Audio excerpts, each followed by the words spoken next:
estudiantes de la Facultad de Ciencias Jurídicas y Sociales de la Universidad Mariano Gales. Somos el grupo número 7 del curso Iuris Romani y les hablaremos sobre los principales jurisconsultos. Como primera expositora, mi persona que les hablará de Julio Cornelio Tácito. Como segunda expositora, mi nombre es María Carmen Guillermo Arévalo, quien les hablará sobre el jurisconsulto Plinio el Joven. Como tercera expositora, soy Shirley Michelle María Zapata Piquet y les hablaré sobre el jurisconsulto Lucio Alvaro Flores. Como cuarto expositor, mi nombre es Jonathan Natanael Catac y vengo a hablar sobre la biografía de Tribunial. Como quinta expositora, mi nombre es Melanie Yamileto Alquizol Marroquín y me corresponde hablar sobre el jurisconsulto Gaido. Como sexta expositora, les hablará Dilcia Fabiola Schor, que les hablará del último jurisconsulto. Julio Cornelio Tácito fue un historiador y un orador de origen romano. No se conoce aún su fecha exacta de nacimiento, pero gracias a las cartas de Plinio el Joven, donde nos hablaba de su íntima amistad y el paralelismo de sus actividades, podemos ver que estos estaban casi en los mismos años, solo que Tácito era un poco mayor que Plinio. Con su fallecimiento, se cree de que murió en tiempos de Adriano, cerca del año 120. Su familia se cree que era de origen ecuestre, ya que se le relaciona con un Cornelio Tácito de esa época, del cual habla Plinio el Viejo, donde nos indica que era un procurador de la Gran Bretaña, pero gracias a la edad de nuestro historiador no podría haber sido este, se cree que fue su padre o su tío. Su carrera política inicia en el año 77, junto a Vespasiano. Luego este nos cuenta de que fue favorecido por Tito y por Domiciano. En el año 78 se casó con la hija de Cneo Julio Agrícola, el cual era un gobernador de la Gran Bretaña, al cual le dedicaría una de sus obras después de fallecer. En el año 88 fue un protutor y sedemviro responsable bajo el mando de Nerón. En el año 93 se cree de que ocupó un cargo administrativo en las provincias. En el año 97 fue un cónsul supliendo a un cónsul que había fallecido. En el tiempo de Trajano fue un procónsul según una inscripción hallada en la provincia de Malasia, en la cual ahora es Turquía. Ganó un gran renombre pronto por su elocuencia, solo que inició su carrera de orador en el año 97 después de muerto su suegro, ya que así podría tener mayor libertad a la hora de expresarse. No se conservan las obras de Tácito, ya que se han ido perdiendo con el tiempo, pero algunas de sus obras mayores son las historias, que narran del año 69 hasta el año 96.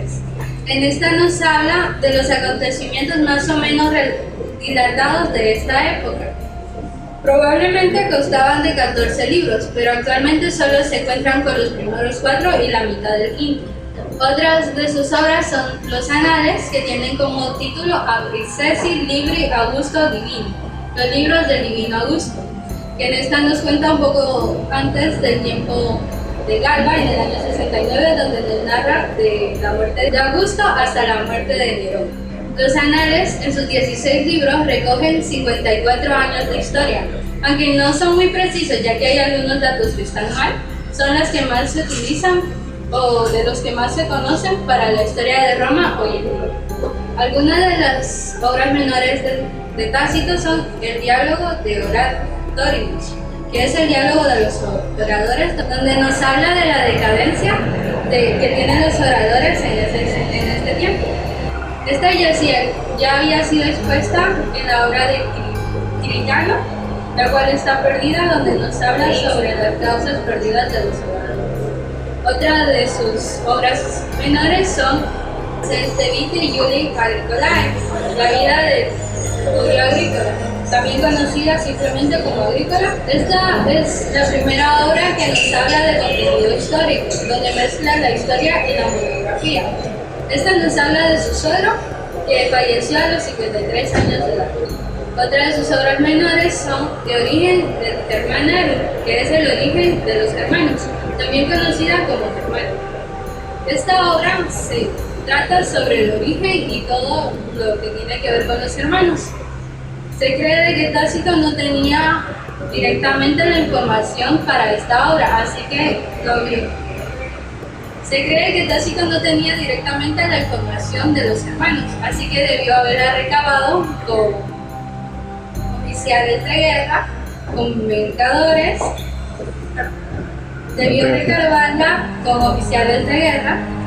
mercaderes, y con personas que venían de ese lado. Tácito se describe como el mejor historiador de la época romana en su tiempo, aunque hay ciertas cosas que están confusas en sus obras, como el nombre de las hijas de Marco Antonio, a las cuales ambas llamó Antonias. Lo que él ha escrito ha sido algo muy importante para la actualidad. Tácito se cree que fallece ya en su vejez, como tenía planeado, en el año 120, en el reinado de Claudius. Buenos días a todos. El día de hoy les voy a hablar un poquito sobre la vida del jurisconsulto Plinio Cecilio Zenón, más conocido como Plinio el Joven. Fue un abogado, escritor y científico de la antigua Roma. Nació en 61 en la villa de Como, a orillas del lago Como, en la península italiana. Luego tenemos a Plinio el Viejo, quien se consideraba el mejor naturalista de la antigüedad, quien era también el tío de Plinio el Joven. Plinio el Joven, siendo muy niño, perdió a sus padres a temprana edad, quedando bajo la tutela influyente del general y consular Lucio Latino Rufo. Posteriormente fue adoptado por su tío Plinio el Viejo, quien lo mandó a estudiar a Roma junto con los profesores Quintiliano y Nicetes Cerros. Comenzó su carrera a la edad de 19 años, la carrera de leyes, creciendo su reputación en ese campo rápidamente. Se consideraba un hombre honesto y moderado, quien fue ascendiendo al Corpus Honorum, que es el conjunto de cargos administrativos, militares y civiles del Imperio Romano. Todo fue un flamen digebus, es decir, un sacerdote del culto al emperador en el año 81. También fue un juez sobre los casos de ciudadanía romana dentro del Gregario.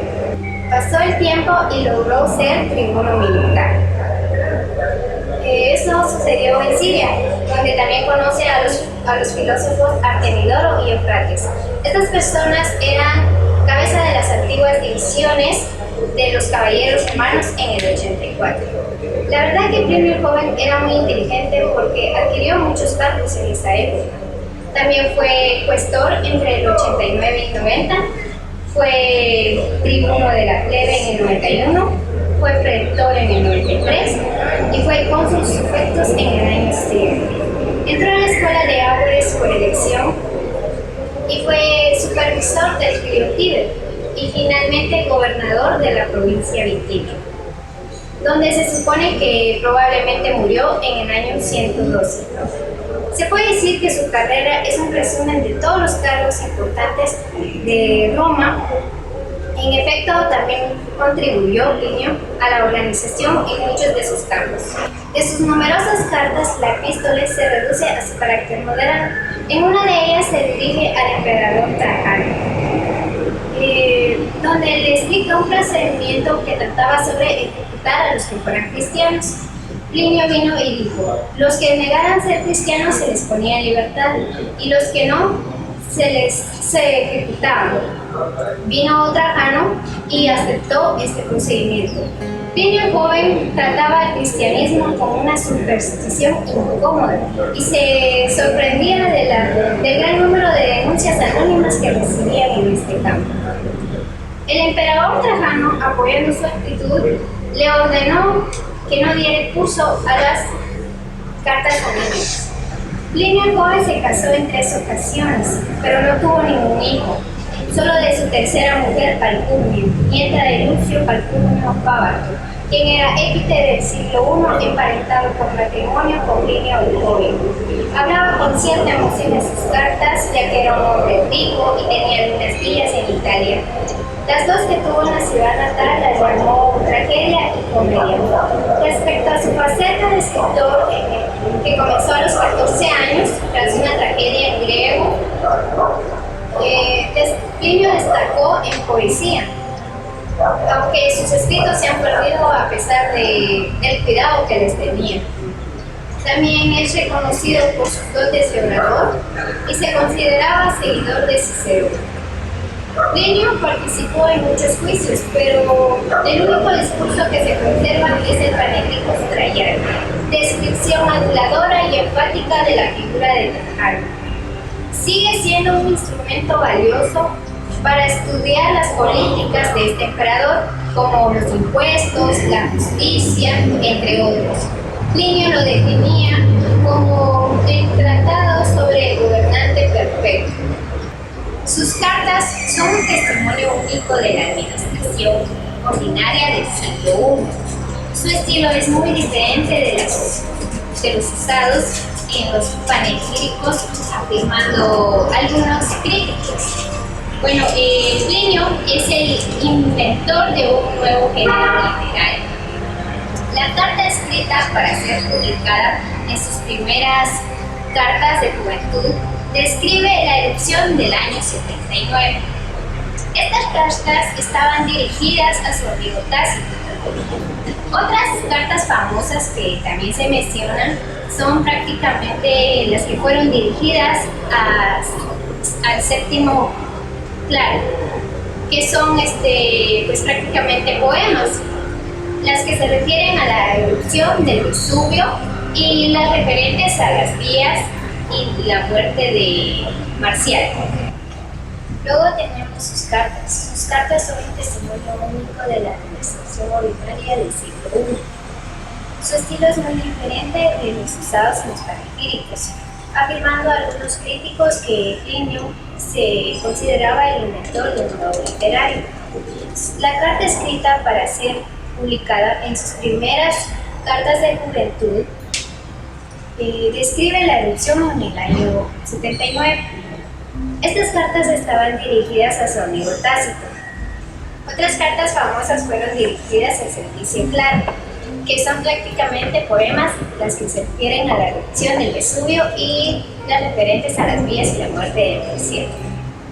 Tenemos la carta sobre la erupción del Vesubio, una carta dirigida a Cornelio Tácito, que describe la erupción del Vesubio y la acción y muerte de su tío, Epístola 6:16. El 24 de agosto, alrededor del Plinio el Viejo sobre una nube que tenía un tamaño y una forma muy inusual. Acaba de tomar el sol y tras haberse bañado en agua fría y haber tomado una comida ligera, se había llenado en su estudio a leer. Ante la noticia se levantó inmediatamente y salió afuera. Al ver la nube se dirigió a una montaña donde podría tener una mejor visión. De este fenómeno tampoco como una nube prudente, de que la montaña no estaba clara, entonces estaba ceñido a su aspecto. No puedo darte una descripción más exacta que se parecía a un pino, pues se había ido cortando con la altura. En la forma de un tronco muy alto extendiéndose a través en la copa de modo de ramas, estaría ocasionándose que imaginaba bien por alguna corriente repentina, de viento que la impulsaba hacia arriba, pero cuya fuerza decreciera con la altura, o bien porque la propia nube se presionaba a sí misma debido a su propio peso, expandiéndola de modo que la he escrito desde arriba. Luego tenemos la Carta de los Cristianos, que fue escrita en Bitinia desde el año 112 y 113. Esta carta fue dirigida al emperador Trajano. Muchas gracias. Muy bien. Luz Lameo Floro nació entre el año 70 y 74 después de Cristo. Creció en el seno de una familia rica y estudió en la capital de África romana, Cartago, donde aprendió griego y posteriormente, durante la década del primer siglo del año 90, se trasladó a Roma, ciudad que abandonó, pues al parecer estaba desilusionado tras haberle negado el emperador Dominiciano la corona en los Capitolii. Esto debido a su origen provincial, tras recorrer el Mediterráneo de Egipto hasta Grecia y cruzar los Pirineos con pie. Llegó a Tarragona, donde se instaló como profesor o rector. Allí vivió aproximadamente 5 años y posteriormente a finales del Principado de Trajano. Aunque al principio su profesión no le gustaba, después empezó a considerarla importante e incluso llegó a alabarla. Hay en las obras de Floro tantas alabanzas a Hispanía que incluso en otras décadas se le llegó a considerar una persona nacida en esa provincia. Durante los años 122 y 123, Floro regresó a Roma, donde seguramente abriría una escuela retórica. Ahí se produjo el célebre duelo poético que tuvo con Adriano. Sin embargo, se considera que en esos tiempos todavía Floro no era muy conocido e incluso no había ni escrito su primer libro. Lo más seguro era que lo hiciera ya más septuagenario, en torno al año 145, durante la fundación de Roma. La principal obra de Floro, además de sus poemas, de los que se conservan 30 versos de la historia de Tito Livio, título dado y que se han conservado en los códices medievales y que realmente oculta el contenido de la obra, que no es un simple epítome de la vida de Livio, sino una monografía histórica dividida en 2 volúmenes, o 4 según algunos autores. En esta obra, el autor compara la historia de Roma con las edades del hombre, desde la infancia, que serían los años de la monarquía, la adolescencia, que sería los primeros 250 años de la república, y la juventud, que serían los últimos 250 años de la república, hasta la madurez, que sería con el inicio de Augusto y que llega hasta la época de Trajano, y que según el autor el imperio comienza a reverdecer, como si se le hubiese devuelto a la juventud. En resumen, se podría decir que Floro fue un historiador que vivió a caballo durante los siglos I y II después de Cristo, provincial seguramente de África, que viajó a Roma en su juventud y después anduvo por todo el Mediterráneo hasta llegar a Tarragona durante unos años y luego regresó a Roma, donde vivió como profesor y poeta y escribió una obra de síntesis histórica para alabanza a Roma, aprovechando los fastos del centenario de su fundación. Gracias. Bon Diem, el jurisconsulto tribuniano, nació en el año 500 en el lugar de Papilia. Lastimosamente murió en el año 547, en el mes de diciembre, a causa de la peste, y que en el lugar de su fallecimiento fue Constantinopla. Asimismo, el jurisconsulto tribuniano fue nombrado jurista en el siglo VI, cuya vida fue nombrada en los escritos de Procopio.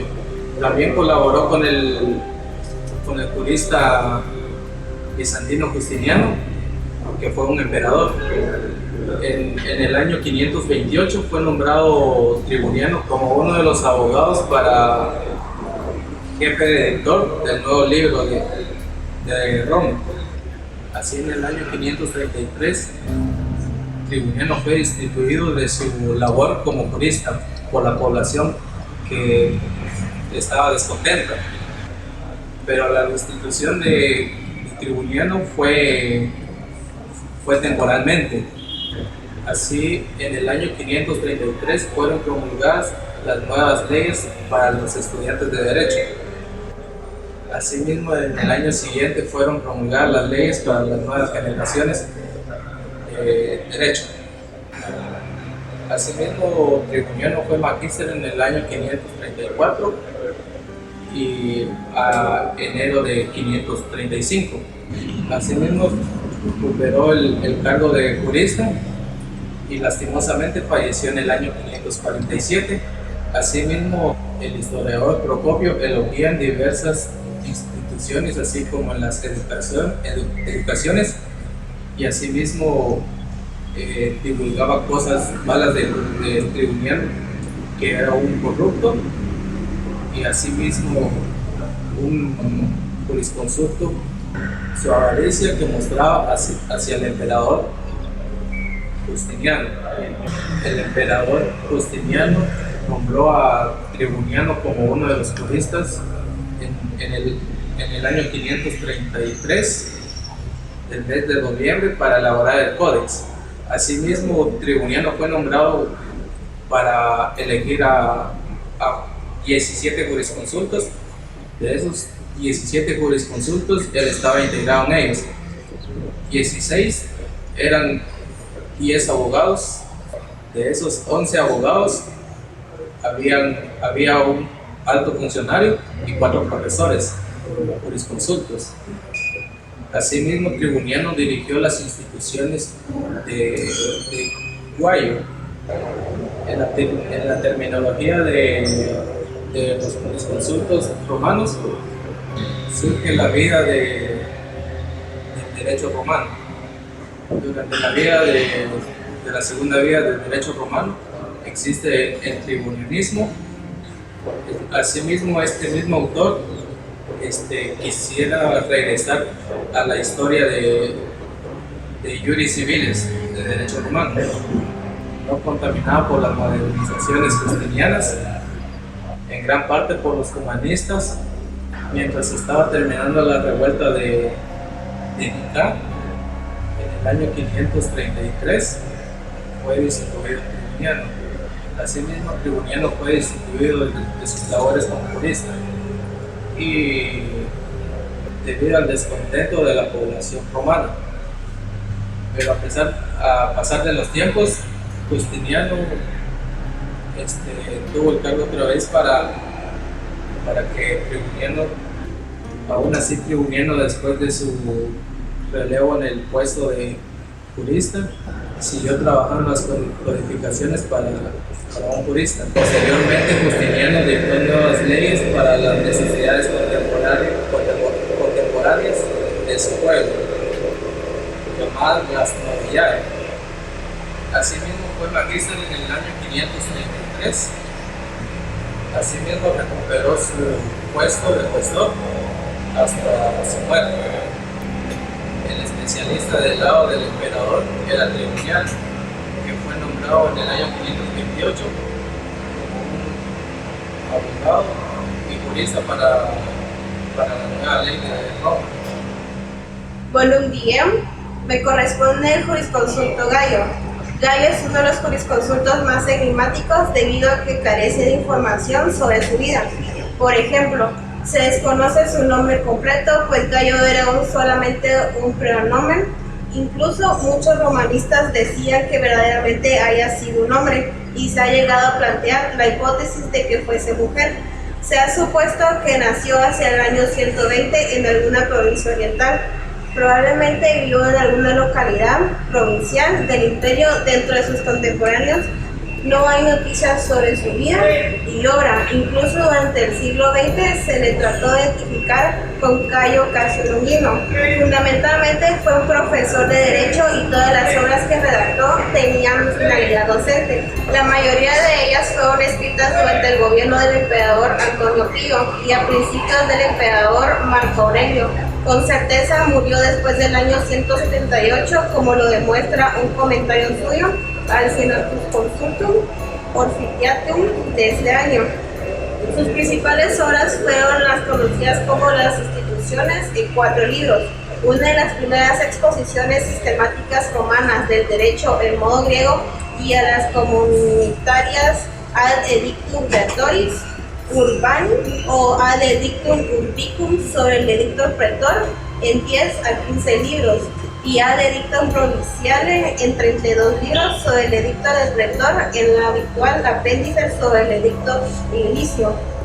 Las instituciones se han conservado casi íntegras gracias a un códice impuesto del siglo V de la Biblioteca de Verona, descubierto por Bartók Gregor Niedbu en 1816 bajo el texto de una obra de San Jerónimo mediante reactivos especiales.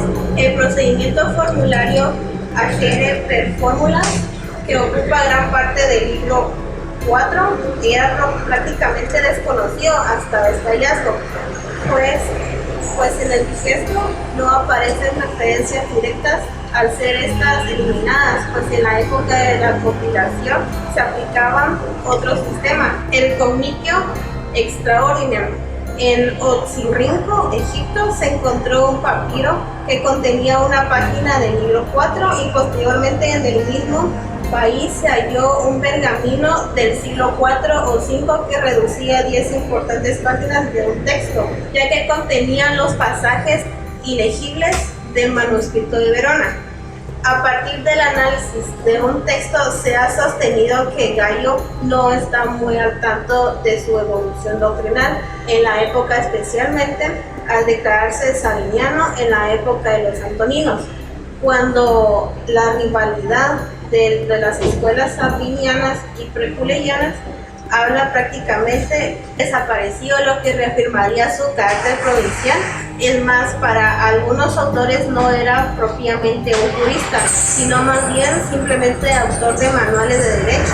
A esta opinión se suma el hecho que careció de juris respondendi, autorización que se daba a los juristas para dar opiniones en nombre del emperador, y la inexistencia de antecedentes sobre que haya sido consultor.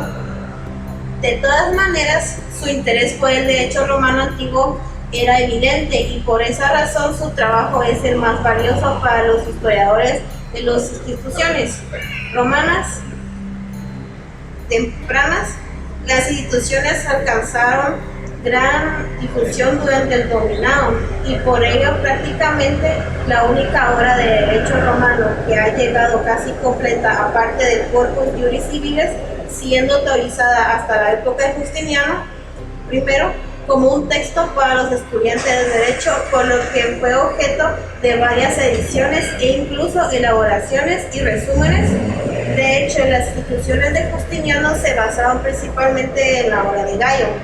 Las instituciones recogidas en el Corpus Juris Civilis, hasta ese descubrimiento apenas conocíamos otra cosa de la Instituta de Gallo, por lo que por el contenido en el gesto, las instituciones de Justiniano y algunas que otras citas, pero gracias a Niedbu, la obra de Gallo fue la luz después de más de 15 siglos, convirtiéndose en una de las fuentes documentales y primera mano para el conocimiento del derecho romano clásico.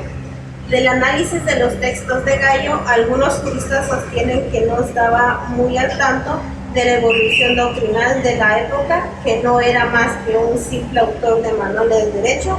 Lo más, en cambio, afirmaban que fue un gran profesor de derecho, ya que todas las obras que redactó tenían una clara finalidad docente. Lo cierto es que Gallo, a diferencia de los jurisconsultos de su época, no desempeñó cargos públicos y tampoco gozó del juris publicae respondendi, que era la autorización que se otorgaba a los juristas para dar opinión en nombre del emperador. Pese a ello, sus institutas alcanzaron gran difusión durante el Imperio Romano, siendo autorizada hasta la época de Justiniano.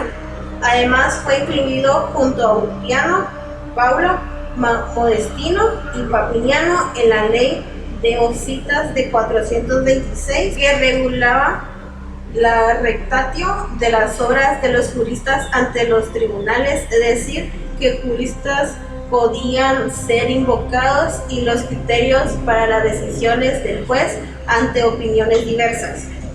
Gracias. Ulpiano. Su nombre completo es Domicio Ulpiano. Nació aproximadamente en el año 170 en la provincia de Fenicia, Tiro, Líbano. Perteneciente a una encumbrada familia del orden ecuestre, fue un jurisconsulto romano considerado uno de los más grandes jurisconsultos de la historia del derecho. Era miembro de una de las más importantes familias de la provincia romana. Su maestro fue el jurista Papiniano.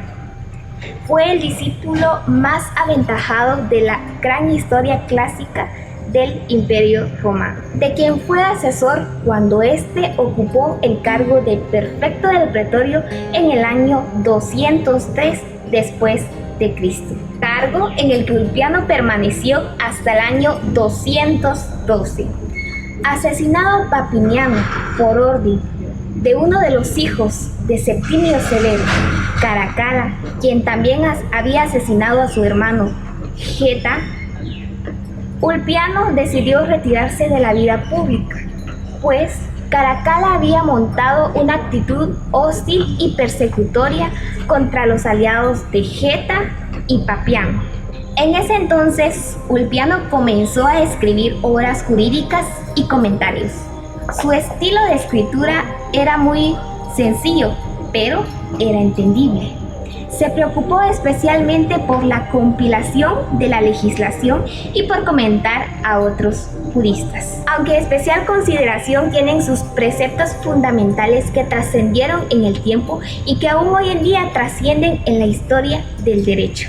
Para Ulpiano, el derecho consistía en 3 reglas o principios básicos: vivir honestamente, no dañar a otros y dar a cada uno lo que le corresponde. Ulpiano decía que la justicia es la constante y perpetua voluntad de dar a cada uno su propio derecho.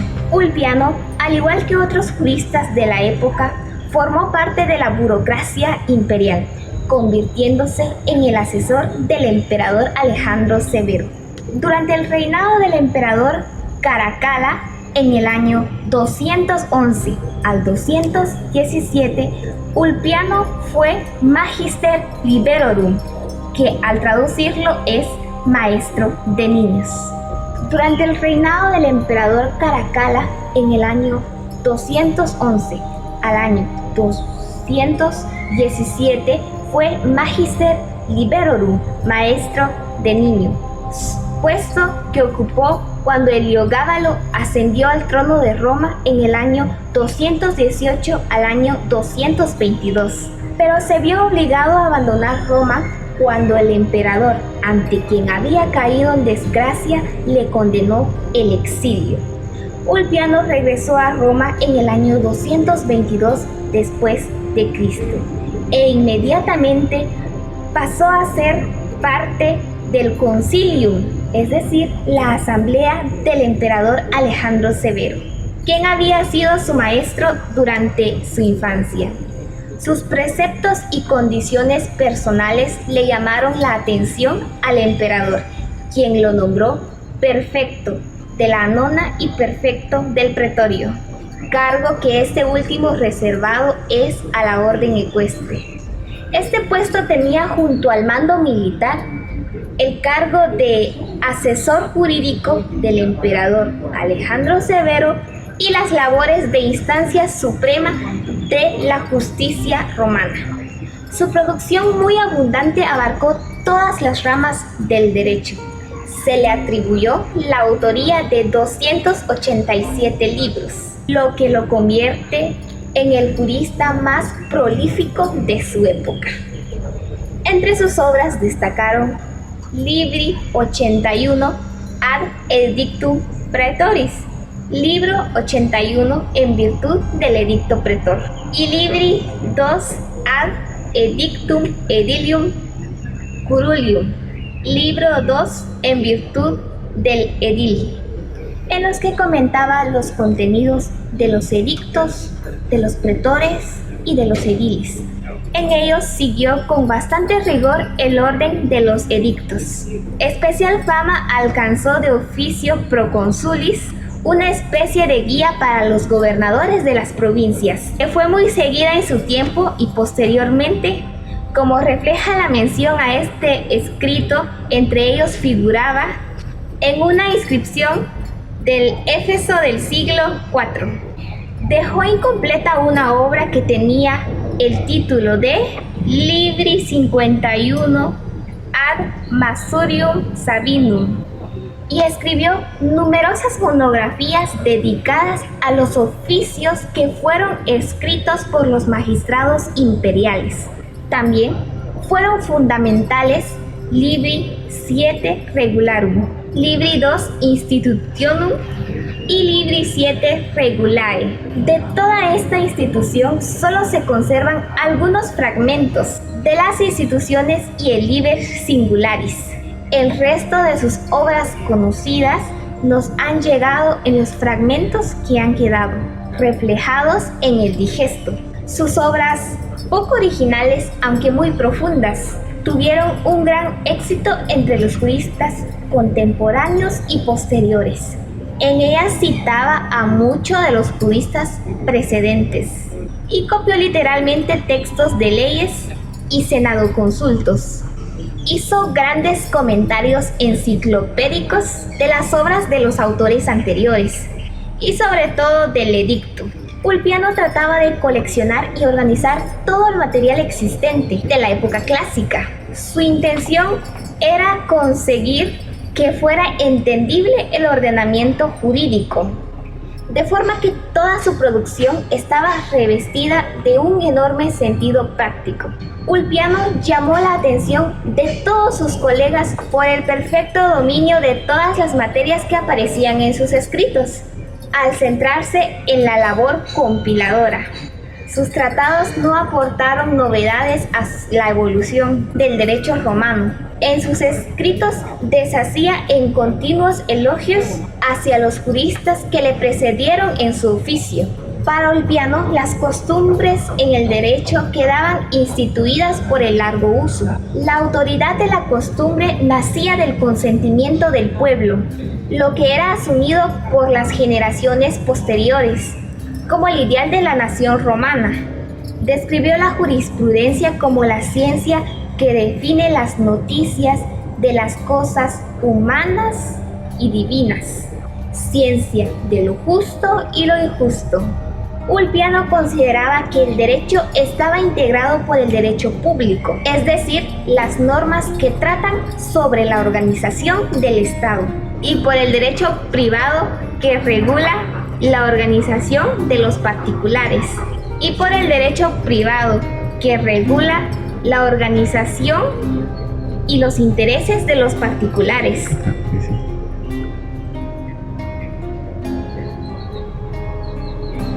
Para Ulpiano, el derecho público era todo aquello que se refería al Estado romano, y derecho privado que le correspondía a la utilidad de los particulares. Redujo el derecho público a 3 materias: sacra, sacerdotes y magistrados. Mantenía que el derecho natural era aquel que la naturaleza transmitía a los animales. Importante fue la definición que le dio a la justicia, a lo que describió que es la firme voluntad de dar a cada uno lo que merece. En los reinados de Diocleciano y Constantino se realizaron nuevas ediciones a los comentarios de Ulpiano a los edictos del pretor, aunque añadieron otros que respondían a las características escolásticas de los autores de aquella época.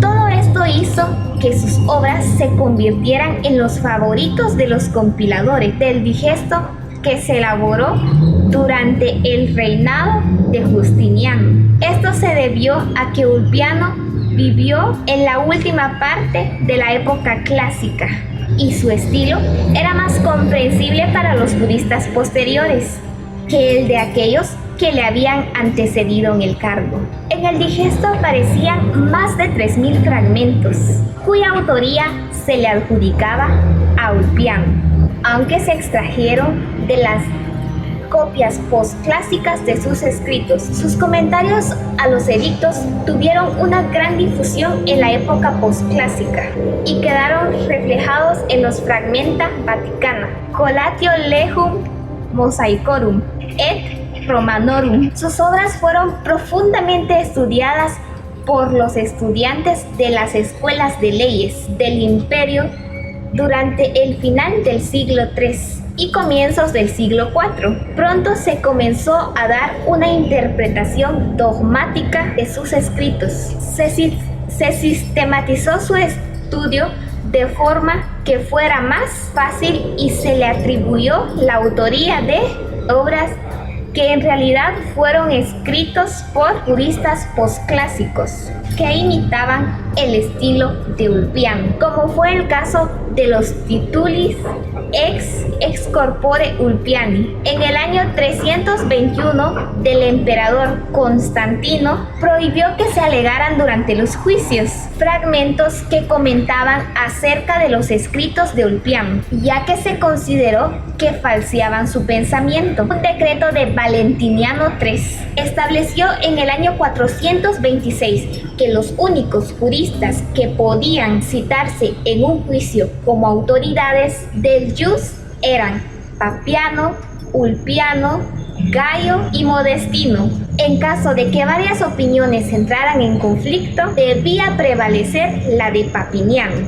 Los escritos de Ulpiano volvieron a ser leídos y compilados a finales del siglo V en Constantinopla.